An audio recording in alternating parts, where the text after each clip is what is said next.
다 같이 기도드리겠습니다. 선한 일을 여러분 가운데서 시작하신 분께서 그리스도 예수의 날까지 그 일을 완성하시리라고 나는 확신합니다. 사랑하는 하나님, 오늘 주일에도 교회에 나와 예배드릴 수 있으며 감사합니다. 저희를 이 예배에 불러주시어 저희들이 주님을 찬양할 수 있으며 감사드립니다. 저희의 매일 삶을 주관하신 하나님의 말씀대로 살았는지 다시 한번 돌이켜봅니다. 하나님께서 주신 말씀대로 한 주를 바르게 살지 못하고 속세의 말에 따르며 지냈던 모습을 회개합니다.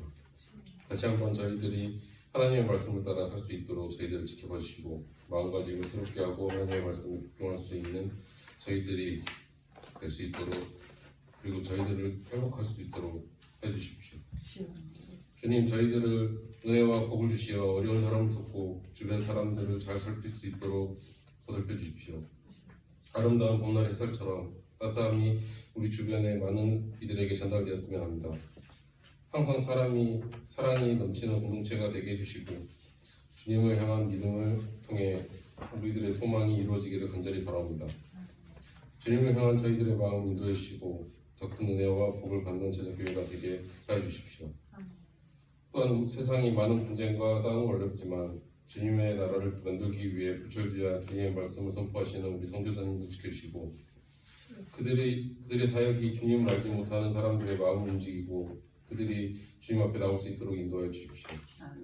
오늘도 저희들이 준비된 찬양을 올려드립니다. 주님 홀로 영광 받아주시고 저희들 모두 큰 은혜의 시간이 되게 해주십시오. 우리를 구원하시고 곁에서 지켜주시는 예수님의 이름으로 기도드립니다. 하늘에 계신 분께서 이름이 거룩히 여겨지시오며 나라가 임하시며 시시하게 이루어진 것 같이 땅에서도 이루어지리라.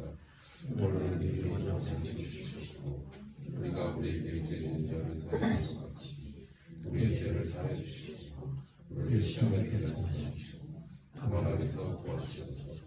나라와 권세와 영광이 주께 영원히 싸움하리라. 아멘. 오늘 함께 나눌 말씀은 신약성서 요한복음 21장입니다. 신약성서 요한복음 21장 1절부터 19절까지입니다. 그 뒤에 예수께서 디베랴 바다에서 다시 제자들에게 자기를 나타내셨는데 그가 나타내신 경위는 이러하다. 시몬 베드로와 쌍둥이라고 불리는 동화와 갈릴리 가나 사람 나다나엘과 세베대의 아들들과 제자들 가운데서 다른 두 사람이 한 자리에 있었다. 시몬 베드로가 그들에게 말하기를 나는 고기를 잡으러 가겠소 하니 그들이 우리도 함께 가겠소 하고 말하였다. 그들은 나가서 배를 탔다. 그러나 그날 밤에는 고기를 한 마리도 잡지 못하였다. 이미 동틀 무렵이 되었다. 그때 예수께서 바닷가에 들어서셨으나 제자들은 그가 예수이신 줄을 알지 못하였다. 그때 예수께서 제자들에게 물으셨다. 얘들아, 뭘 좀 잡았느냐? 그들이 대답하였다. 못 잡았습니다. 예수께서 그들에게 말씀하셨다. 그물을 배 오른쪽에 던져라. 그리하면 잡을 것이다. 제자들이 그물을 던지니 고기가 너무 많이 걸려서 그물을 끌어올릴 수가 없었다.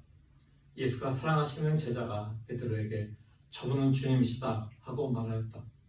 시몬 베드로는 주님이시라는 말을 듣고서 벗었던 몸에다가 겉옷을 두르고 바다로 뛰어내렸다. 그러나 나머지 제자들은 작은 배를 탄 채로 고기가 든 그물을 끌면서 해안으로 나왔다. 그들은 육지에서 100자 남짓밖에 떨어지지 않은 곳에 들어가서 고기를 잡고 있었던 것이다.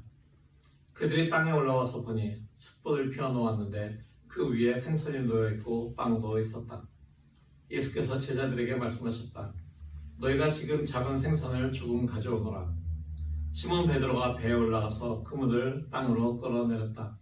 그물 안에는 큰 고기가 153마리나 들어있었다. 고기가 그렇게 많았으나 그물이 찢어지지 않았다. 예수께서 그들에게 말씀하셨다. 와서 아침을 먹어라. 옛 제자들 가운데서 아무도 감히 선생님은 누구십니까? 하고 묻는 사람이 없었다. 그가 주님이신 것을 알았기 때문이다. 예수께서 가까이 오셔서 빵을 집어서 그들에게 주시고 이와 같이 생선도 주셨다. 예수께서 죽은 사람들 가운데서 살아가신 뒤에 제자들에게 자기를 나타내신 것은 이번이 세 번째였다. 그들이 아침을 먹은 뒤에 예수께서 시몬 베드로에게 물으셨다.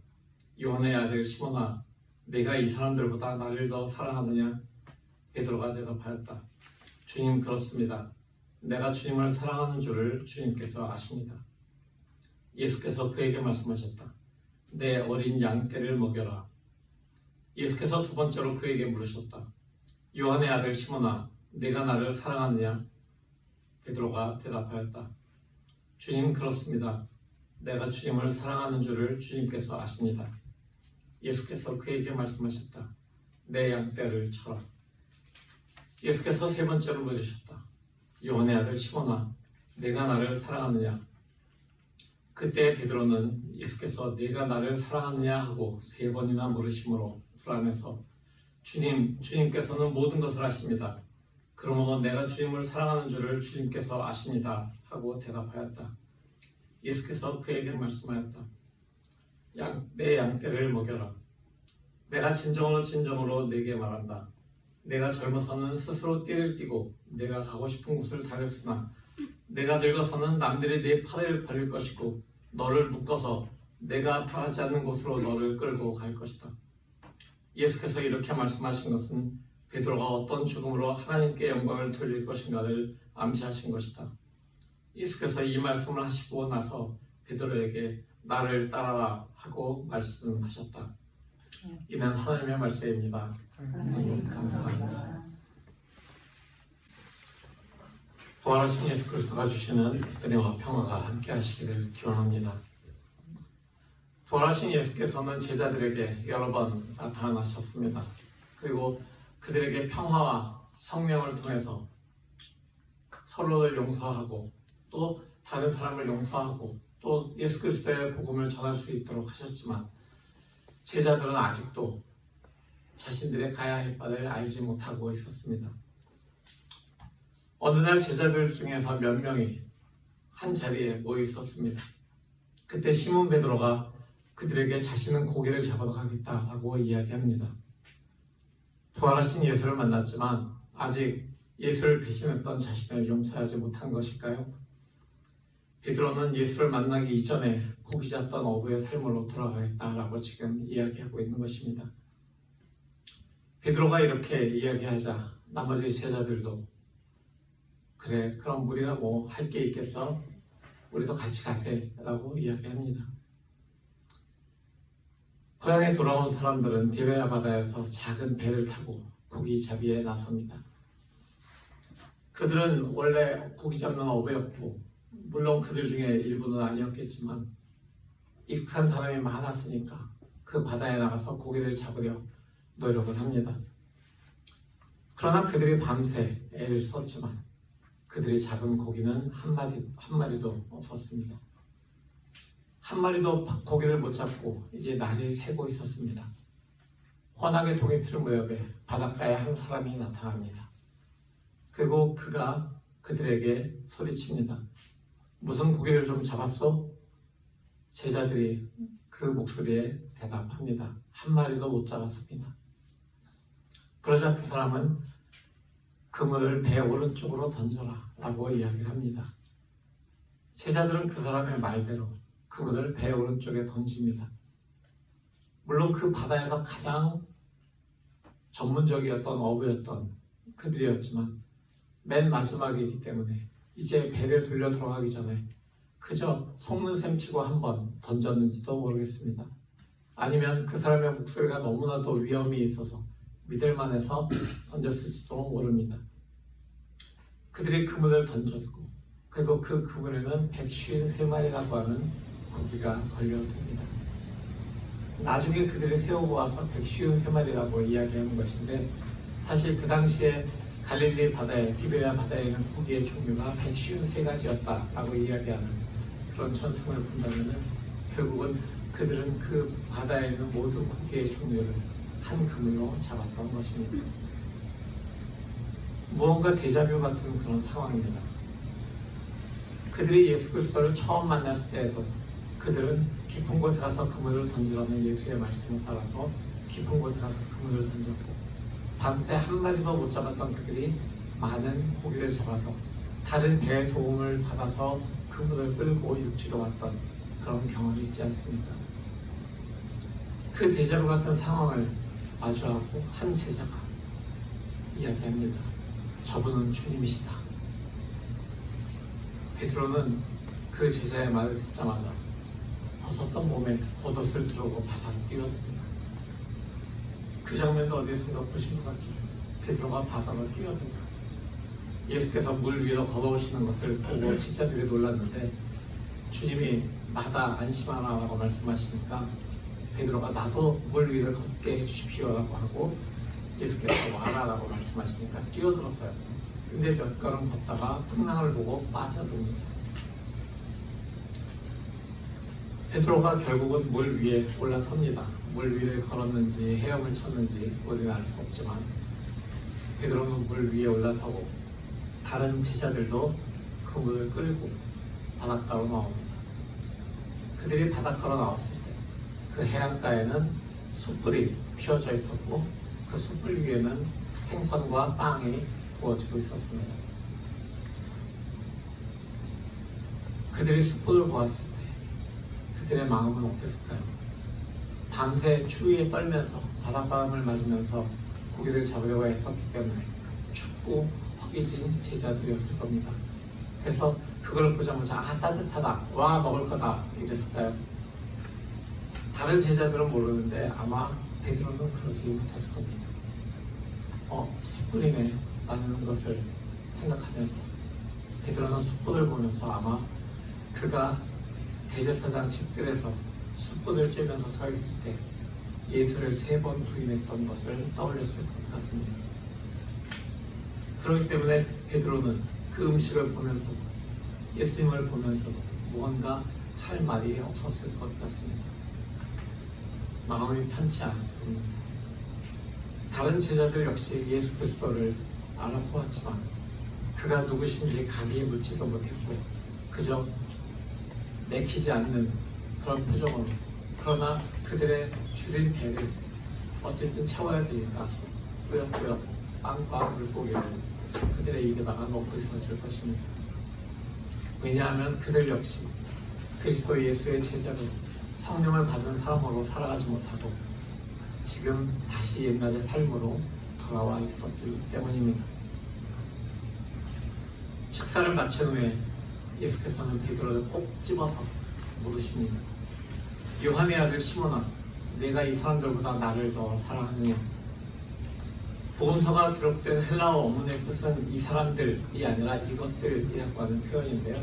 사실 예수와 베드로의 대화는 아람어로 되었기 때문에 그리고 나중에 요한이 이것을 적으면서 헬라어로 적었기 때문에 그 뜻이 이것들인지 이 사람들인지는 우리는 알 수 없지만 여기에서 중요한 것은 보다 더 이것들 또는 이 사람들보다 더 나를 사랑하느냐라고 하는 그 비교적인 질문입니다. 여기에서 이것들 혹은 이 사람들이 무엇일까요? 베드로의 상황에서 이것들 또는 이 사람들이 무엇이었을까요? 베드로에게 그것은 고기를 잡는 옛날의 삶, 물질적으로 그래도 걱정 없이 살았던 옛날의 삶을 생각할 수 있습니다. 또는 자신의 식구들과 친척들과 친구들을 고향마을에서 계속 사귀고 관계를 엮어가면서 그들에게 한 사람의 그들의 일원으로서 살아가던 그 옛날의 삶을 의미하는지도 모릅니다. 또는 자신들과 함께 있는 그 제자들 또는 예수와 함께 있는 것 이런 것을 의미했을까요? 지금 우리의 관점에서 이것들 또는 이 사람들이라고 하는 것이 무엇일지 우리도 한번 생각해 보고 싶습니다. 사람은 누구나 편안함을 느끼고 안정감을 가져다주는 그런 상황들이 있습니다. 우리가 따스한 성령님 마음으로 보내 부르신 곳에서 주를 예배하며 이렇게 말하면서 그렇게 얘기하는 가사로 고백을 했지만 우리는 안정된 삶의 궤도를 벗어나게 됐을 때 금세 두려움을 느끼는 상황이 우리에게 다가올 것입니다. 그걸 아는 사람들은 그 두려움이 큰 사람들은 현실의 상황에 안주하게 될 것이고 타협하는 자신을 보게 될 겁니다. 그러나 다른 상황을 조금 더 즐기고 새로운 상황으로 나아가야겠다. 여기에 머물지 않아야겠다라고 생각하는 사람들은 새로운 상황으로 자꾸만 나아가려고 새로운 문들을 열어냅니다. 근데 지금 주님은 지금 그것들이 주님보다 더 소중하냐라고 물어보고 계시는 주입니다. 내가 사랑하는 것들과 그리고 주님 사이에서 갈등하는 나에게 지금 묻고 계신 것입니다. 여러분은 어떻습니까? 여러분은 여러분이 가지고 있는 귀하고 사랑스러운 것 그리고 주님과의 사이에서 어떤 것을 선택할지 갈등하고 계시지 않습니까? 그렇다면 주님은 어떠실까요? 주님은 무엇을 선택하고 계실까요? 무엇을 가장 사랑하고 계실까요? 오늘 우리가 부른 찬양의 첫 가사를 기억하십니까? 이렇게 되어 있습니다. 나의 사랑, 너는 어여쁘고 참 귀하다. 어느 보석보다 귀하다. 내가 사랑스럽지 않을 때 너를 온전히 사랑하고 너와 함께하려 내가 왔노라. 저는 이 가사를 처음에 보고 또 찬양을 들을 때 이 가사가 반복되는 순간 무언가 온 몸에 소름이 돋는 그런 느낌을 경험했습니다. 왜냐하면 사도 바울이 성경에 또 이렇게 고백하고 있기 때문입니다. 우리가 아직 약할 때 그리스도께서는 제때 경건하지 않은 사람을 위하여 죽으셨습니다. 의인을 위해서라도 죽을 사람은 거의 없습니다. 더욱이 선한 사람을 위해서라도 감히 죽을 사람은 드뭅니다. 그러나 우리가 아직 죄인이었을 때 그리스도께서 우리를 위하여 죽으셨습니다. 이리하여 하나님께서는 우리들에 대한 자신의 사랑을 실증하셨습니다. 로마서 5장의 말씀입니다. 예수께서는 자기를 3번이나 부인한 베드로에게 그렇게 물으신 이유는 베드로에게 부활하신 예수 그리스도를 사랑하는 것보다 더 중요한 것이 있는지 지금 확인하시는 것입니다. 베드로는 아마 그 질문을 듣는 순간에 온몸이 굳었을 것 같습니다. 왜냐하면 자기는 지금 옛날의 삶으로 돌아와 있거든요. 그리고 자기가 예전에 저질렀던 그 일들이 기억이 나거든요. 왜냐하면 자신의 목숨을 대제사장의 집들 안에서 숯불을 쬐면서 자신의 안락함을 잠시 누리고 있을 때 그때 자신에게 닥쳐왔던 위기 어느 여종 하나가 이 사람은 예수 그리스도와 함께 다녔던 사람인데 라고 이야기할 때 나는 그 사람을 몰라요 라고 얘기했던 바로 자신을 그렇게 3번이나 예수를 부인했던 마지막에는 저주까지 하면서 예수를 부인했던 자신을 기억했기 때문입니다. 그러나 지금 베드로는 부활하신 예수를 처음 만난 게 아니죠. 그는 부활하신 예수 그리스도를 지금 기록에 의하면 3번째 정도 만나고 있는 상황입니다. 그리고 예수께서는 그에게 계속 만날 때마다 평화를 주셨고 그에게 성령으로 용서하는 마음을 계속해서 부어주셨습니다. 그가 그 성령에 순종하고 있다면 베드로는 자기 자신을 용서하고 또 자신의 주변의 상황들을 다 용서하고 있을 것입니다. 그렇기 때문에 지금 자기 자신의 상황에도 옛날의 모습으로 돌아온 자기 자신도 금방 성령의 도우심으로 용서할 수 있었을 것입니다. 그래서 베드로가 이렇게 이야기하죠. 주님 그렇습니다. 내가 주님을 사랑하는 줄을 주님께서 아십니다.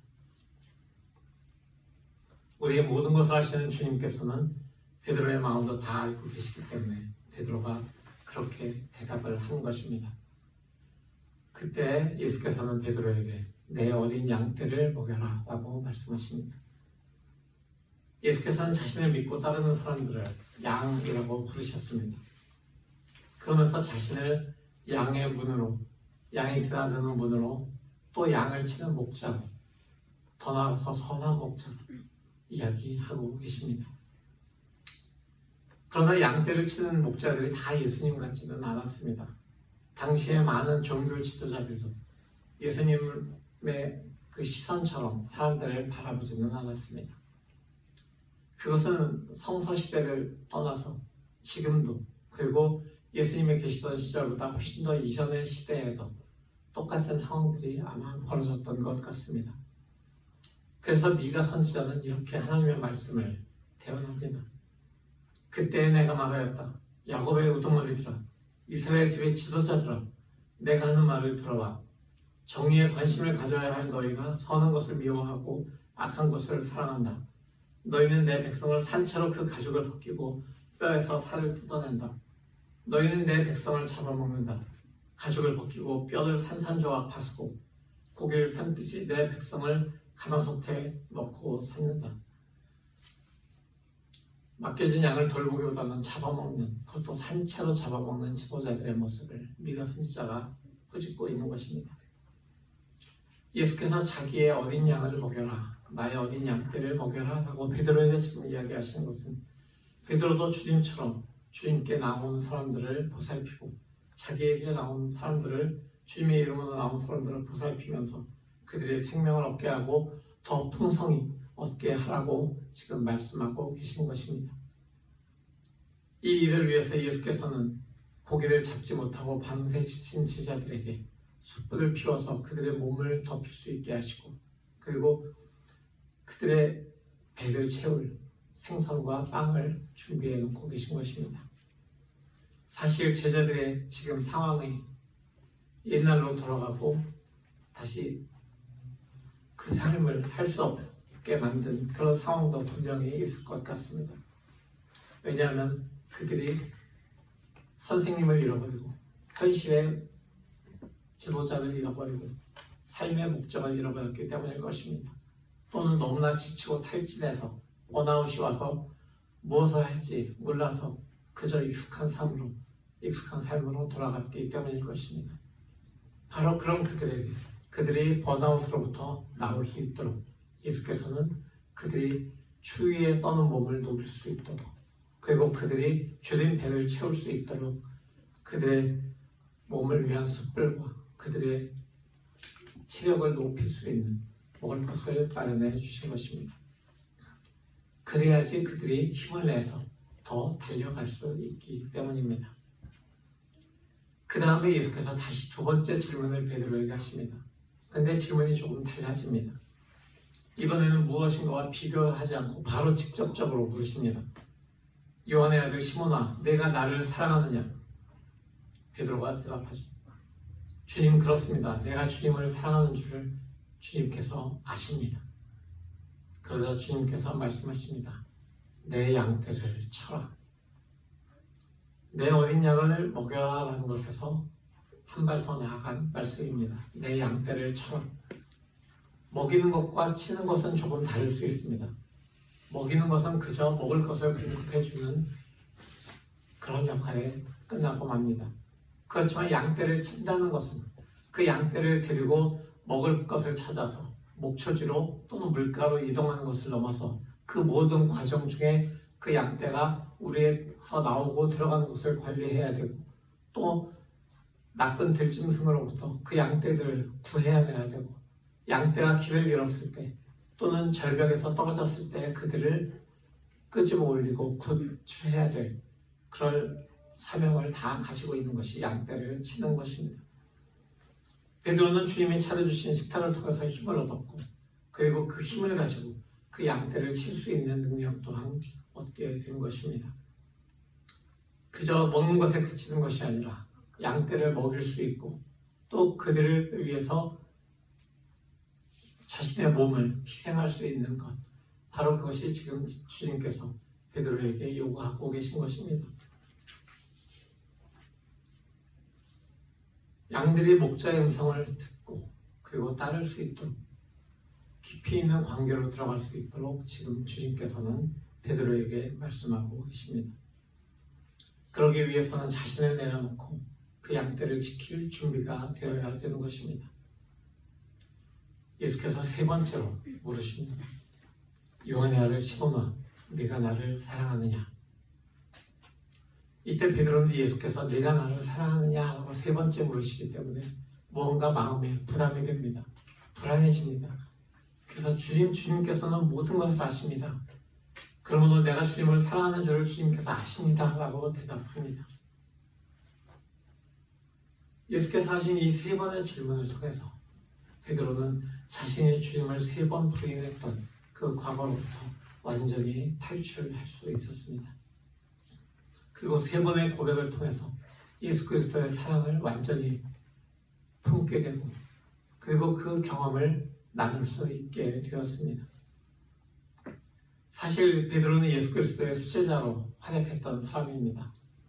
예수께서 사역을 시작하시면서 많은 이적과 말씀을 전하신 이후에 사람들이 나를 누구라고 하느냐, 너희는 나를 누구라고 하느냐 라고 물으셨을 때 아무런 제자들도 이야기하지 못했지만 베드로는 주는 그리스도시요 살아계신 하나님의 아들이십니다 라고 분명하게 대답하였던, 고백하였던 사람입니다. 그래서 그는 반석이라고 하는 이름을 얻었죠. 또한 주님께서 수단을 예고하실 때 베드로는 너희들이 나를 다 떠날 것이다 라고 하시는 예수님의 말씀에 대해서 아닙니다. 모두 다 주님을 떠나도 저는 끝까지 주님을 지키겠습니다. 주님과 함께 하겠습니다 라고 다짐했던 제자입니다. 그런데 그렇게도 확신에 차서 이야기했던 베드로는 세 번의 부인으로 예수의 제자로서의 그 지위에서 스스로 무너지고 말았습니다. 어떻게 보면 베드로는 자기 확신의 사람이었던 것 같습니다. 내가 생각했고 내가 믿는 것이 정말 맞고 옳다. 나의 확신은 틀린 적이 없지 라고 생각하면서 항상 자기의 확신에 근거해서 모든 삶을 이어나갔던 사람일지도 모릅니다. 그러나 베드로는 자기 확신의 근거였던 그 자기 자신이, 그 자신감이 금방 무너질 수 있었던 것임을 세 번의 부인을 통해 깨닫게 된 것입니다. 그리고 이 세 번의 질문을 통해 자기가 얼마나 연약한지를 예수께 고백하며 나아갈 수밖에 없게 되었습니다. 베드로는 이제 자신의 확신을 주었던 자기 자신이 얼마나 연약한 존재였는지를 깨닫게 되면서 자신의 모든 것을 다 알고 계시는 주님께 주님이 모든 것을 아십니다 라고 대답할 수 있었습니다. 주님이 모든 것을 아십니다 라고 주님을 사랑합니다 라고 하는 이 베드로의 고백은 자기 확신에서 내가 주님을 사랑하지 그렇고 말고 라고 하는 것이 아니라 주님께서 나를 사랑하셨던, 정말 내가 연약할 때 죄인 되었을 때 나를 위해서 오셨던 그 주님을 베드로가 깨달았기 때문에, 자신은 연약한 존재임을 깨달았기 때문에 주님의 도우심 없이는, 성령의 도우심 없이는 자기는 부족한 존재인 것을 깨달았기 때문에 베드로는 주님께 나의 마음을 다 아시는 주님께서 모든 것을 아십니다 라고 대답하였던 것입니다. 이 베드로를 향해서 예수께서는 말씀하십니다. 내 양떼를 먹여라. 그러면서 이렇게 덧붙이십니다. 내가 진정으로 내게 말한다. 내가 젊어서는 스스로 띠를 띠고 내가 가고 싶은 곳을 다녔으나 내가 늙어서는 남들이 네 팔을 벌릴 것이고 너를 묶어서 내가 바라지 않는 곳으로 너를 끌고 갈 것이다. 예수께서는 이 베드로에게 양떼를 먹이는 것이 어떤 삶을 살아가는 것인지 이 세 번째 말씀을 통해서 알려주고 계십니다. 내가 젊어서는 스스로 띠를 띠고 가고 싶은 곳으로 다녔지만, 자기의 확신에 차서 자기의 의에 차서 다녔지만, 이제 너는 육체적으로 물리적으로 늙었다기보다는 이제 예수 그리스도 안에서 내가 누구인지를 깨달은 너는, 성숙한 너는 사람들이 너를 잡아서 네 팔을 벌리고 또 너를 묶어서 데리고 다니는 그 모든 길로 가게 될 것이다 라고 지금 말씀하고 계신 것입니다.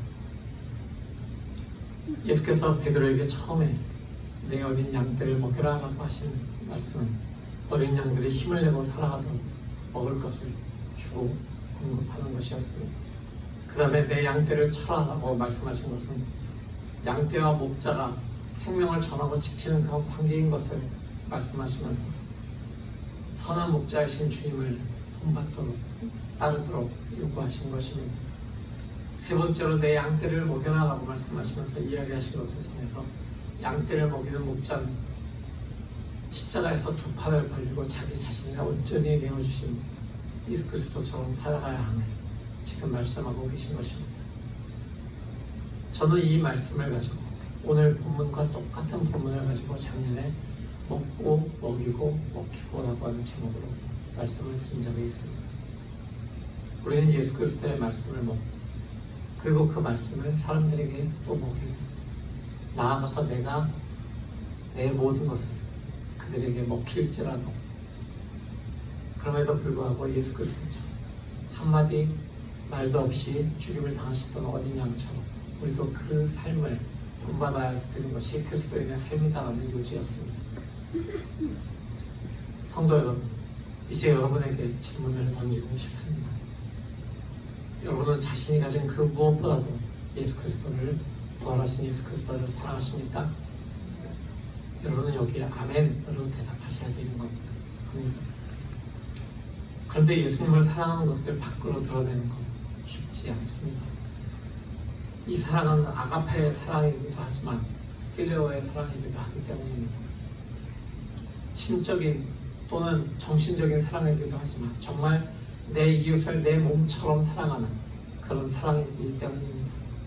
위로는 하나님을, 옆으로는 이웃을 사랑하는 그 모든 사랑을 다 합한 사랑을 살아내야 되기 때문입니다. 우리가 이웃을 사랑함으로써 하나님을 향한 그 사랑이 드러납니다. 마음속으로만 주님을 사랑합니다. 입으로만 주님 사랑해요 하고 이야기하는 것이 아니라 형제를 사랑하는 것이 우리 눈앞에 있는 형제 자매들을 그리고 우리 주변에 있는 어려운 형제 자매들을 돌보는 것이 주님께서 우리에게 요구하시는 사랑인 것입니다. 바로 그것이 우리에게 주어진 사명인 것입니다. 그래서 주님께서는 이렇게 말씀하십니다. 나를 따르라. 주님께서 우리 모두의 허물과 죄를 완전히 용서해 주셨음에 감사하면서 서로 사랑하고 그 사랑을 우리 모두의 사명으로 여기고 살아가는 그런 우리 모두의 삶이 바로 그리스도 예수를 따라가는 나를 따라가라고 하는 그 명령에 따르는 제자들의 삶인 것입니다. 오늘 주님께서 우리에게 물으십니다. 내가 이것들보다 나를 더 사랑하느냐? 내가 나를 사랑하느냐? 내가 나를 사랑하느냐? 그렇다면 나를 따라라. 성부, 성자, 성령의 이름으로 말씀드렸습니다. 아멘. 오늘 이 말씀을 가지고 잠시 기도하며 나가겠습니다. 주님, 우리는 부족하고 쓸모없던 사람들이었습니다.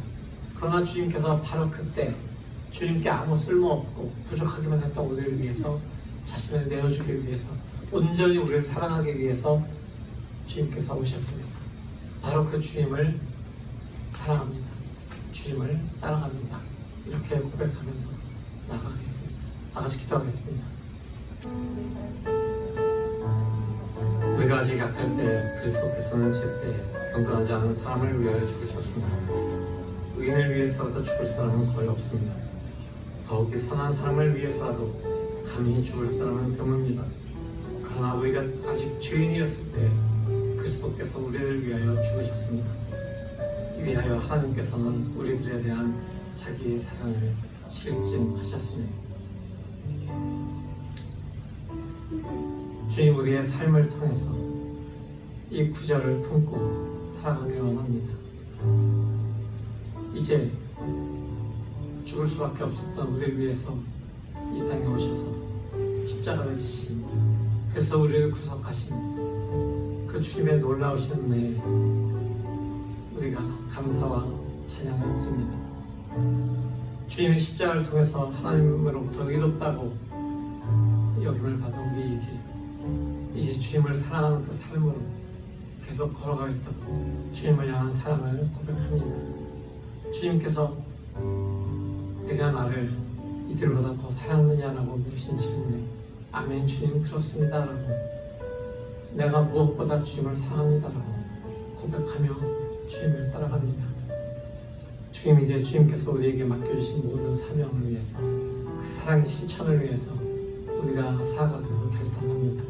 바로 그것이 주님의 뜻이 주님의 나라가 이 땅에 임하는 그 알기 때문입니다. 주님, 이제 우리가 주님의 나라와 뜻을 이 땅에 이루기 위해서 걸어갑니다. 그러나 우리가 우리 마음대로 걸어가는 것이 아니라 십자가에 달리신 주님처럼 우리의 두 팔을 벌리고 사람들이 우리에게 끈을 묶어서 끌고 다니는 대로 우리가 다니면서 주님을 따르도록 주님께서 우리 앞에서 걸어가 주시옵소서. 그 주님의 발걸음을 보면서 쫓아가는 우리가 되도록 성령으로 인도하여 주시옵소서. 예수 그리스도의 이름으로 간절히 기도합니다. 아멘. 성도 여러분, 우리 주 예수 그리스도를 따르는 길은 순종의 태도로 주님의 사랑을 살아내는 것임을 기억하십시오. 이것이 부활 증인의 삶입니다. 아멘. 죄인이었던 우리를 위해 자신을 아낌없이 내주신 주 예수 그리스도를 따라 우리도 십자가의 사랑을 전하여 살겠습니다. 주님이 맡기신 사랑의 삶을 끝까지 감당하겠습니다. 주여 우리를 도우소서. 아멘. 이제는 우리 주 예수 그리스도의 무한하신 은혜와 아버지 하나님의 지극하신 사랑하심과 성령의 내주하시고 역사하심이 예수 그리스도를 사랑하는, 가장 사랑하는 제자들로 살아가기로 결단한 사랑하는 주님의 자녀들 머리머리 위해, 그들의 가정과 학업과 직장과 모든 하는 일 위해 영원토록 함께 하시기를 간절히 축원하옵나이다. 아멘.